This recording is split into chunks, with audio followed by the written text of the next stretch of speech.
ketet.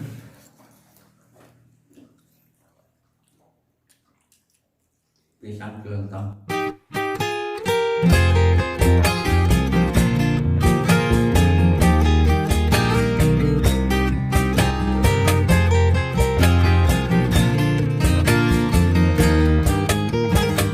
Berlalulah sudah Ramadan, sebulan berpuasa. Tiba Syawal kita rayakan dengan rasa gembira. Anak muda di rantauan semuanya pulang ke desa. Ibu dan ayah keriangan bersyukur tak terkira. Bertukar senyuman dan salam, ziarah menziarahi, tutur dan kata yang sopan, saling memaafi. Suasana hari raya walau di manapun jua, memberikan ketenangan dan mententeramkan jiwa. Kuih dan muih beraneka macam, makanlah jangan hanya dipandang. Ketupat rendang sila nikmati, kawan penat memasak malam ke pagi. Wajik dan dodol jangan lupakan, peninggalan nenek zaman berzaman. Asyik bersembang pakcik dan makcik, hai duit raya lupa nak diberi.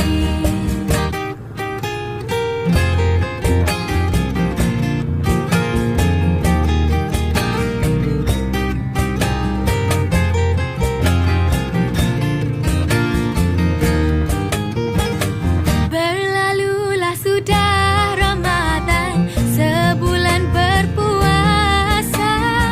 Tiba Syawal kita rayakan dengan rasa gembira.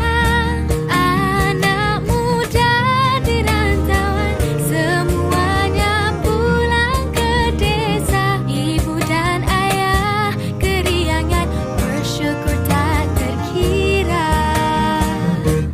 Kuih dan muih beraneka macam, makanlah jangan hanya dipandang. Ketupat rendang sila nikmati, kawan penat memasak malam ke pagi.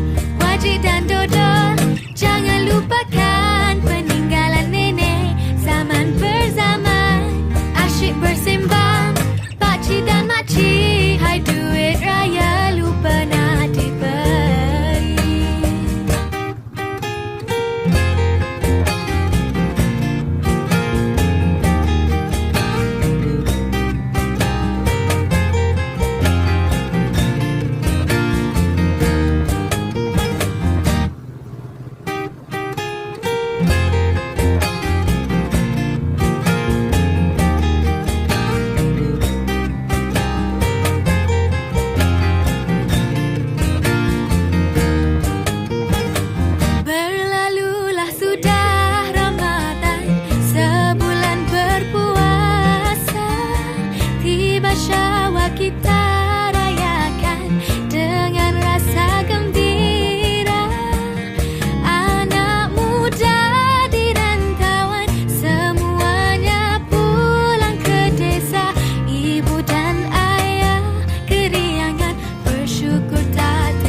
Itu Lurik Kidul.